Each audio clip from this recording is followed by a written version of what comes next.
Semaine 2, on est heureux. Enfin, la mer s'est calmée et on peut naviguer. Arrivé à Porto, on a vite défait les nœuds de huit trop longtemps restés noués en haut du van pour descendre nos kayaks et prendre le large. Tellement heureux. Bon, ça va, ils n'ont pas rouillé, et nous non plus d'ailleurs. Le ciel est bleu, la mer est calme, le vent favorable, toutes les conditions sont réunies pour que la semaine commence bien et quelque part que la mission commence vraiment. Toujours gonflé à bloc, on a eu une première bonne surprise en croisant sur notre chemin le navire de l'expédition 7e continent qui lutte contre la pollution plastique en voguant un peu partout dans le monde. On a fait une petite halte sur leur bateau avant de reprendre la route nous menant à la petite crique de Caporos. Une nouvelle fois, le lieu est idyllique, tellement beau. On aurait envie de s'y poser et de rêver. Sauf que, à peine arrivé, on est accueilli par des microplastiques qui flottent à la surface de l'eau. Et quand on pose le pied à terre, c'est l'effroi. Partout, partout, partout, des déchets. Le paradis se révèle déchetterie.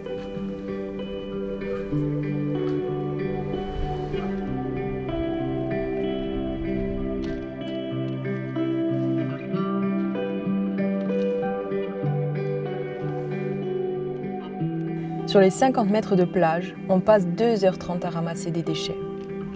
On remplit 6 sacs et, le cœur en miettes, on quitte la crique sans avoir pu tout ramasser. On repasse par une nappe de microplastique et on retrouve enfin le reste de l'équipe.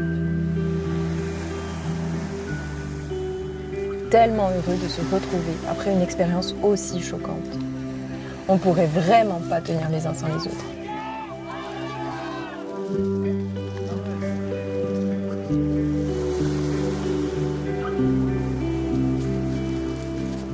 D'ailleurs, nos camarades ne sont pas seuls. On a été suivis pendant 2 jours par la télévision allemande qui, interpellée par la problématique du plastique et des déchets en Corse, a souhaité faire un reportage en nous y intégrant et on les remercie de porter notre voix jusqu'à l'autre bout de l'Europe.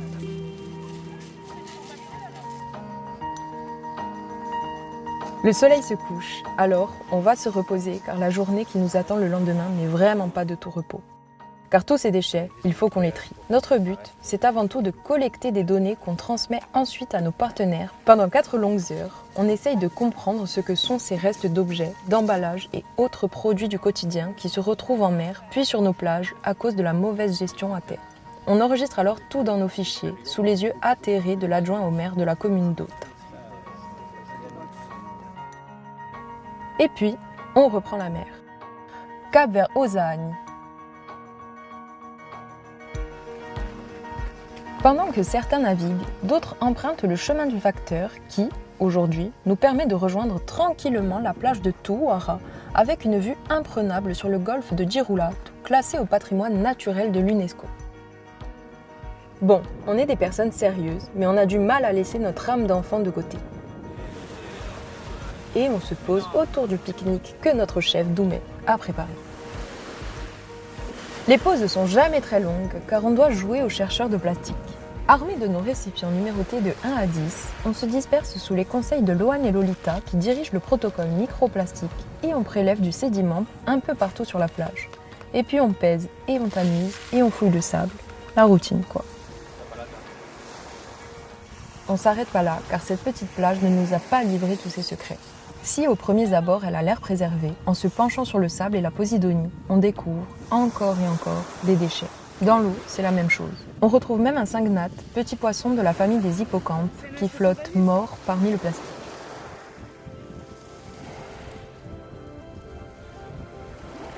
Protocole terminé, on renvoie les kayaks à l'eau. On grimpe, on enclenche les pédaliers, on déploie les voiles et c'est reparti. L'aventure continue.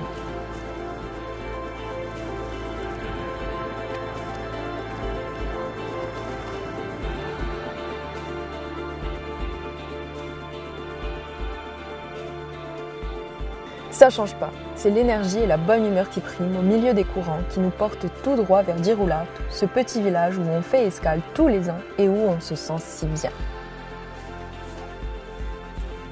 Surplombé par le Fortin, on rejoint le port. Le soir, on a pris du temps pour échanger avec le public au petit bar du Gobi dont on remercie Joël et son équipe pour l'accueil chaleureux. Ces moments d'échange sont si importants.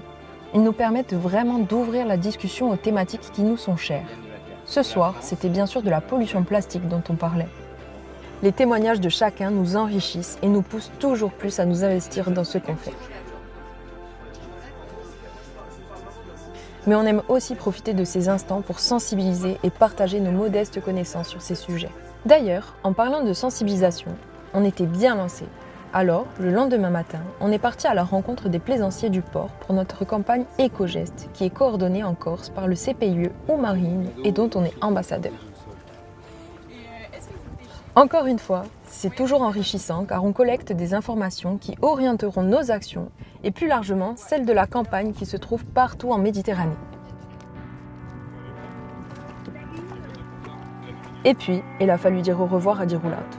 En passant par Scandola et Galeria, on a mis voile vers Calvi, et plus précisément vers Starezo, la station de recherche sous-marine et océanographique où des scientifiques du monde entier viennent travailler sur la biodiversité méditerranéenne et sur le site protégé de la Révélate. Ce site est incroyable et nos plongeurs en profitent pour effectuer leur protocole FAST avec l'équipe de la station. Bien équipés, ils se jettent à l'eau et commencent leur reconnaissance d'espèces.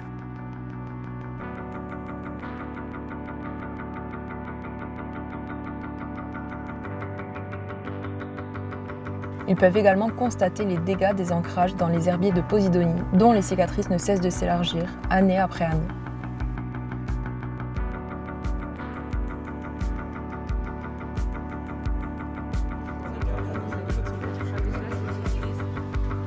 Remonté à la surface, on enregistre les données et on migre vers le quai pour découvrir Ecopole, un drôle de bateau qui vient d'accoster.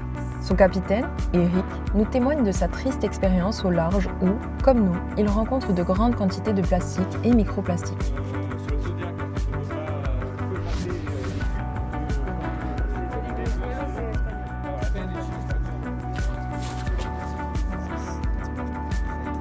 Et écoute, cette semaine était vraiment chouette, surtout car on a enfin pu naviguer. Mais on a aussi constaté toujours plus les dégâts de la pollution sur nos côtes. Plus que jamais convaincu qu'il nous faut agir pour ralentir les dangers qui menacent notre écosystème insulaire, méditerranéen et bien sûr mondial, on continue notre aventure dont on a déjà fait la moitié du chemin. On vous dit à la semaine prochaine. D'ici là, n'hésitez pas à nous suivre sur nos réseaux sociaux Instagram et Facebook. A presto!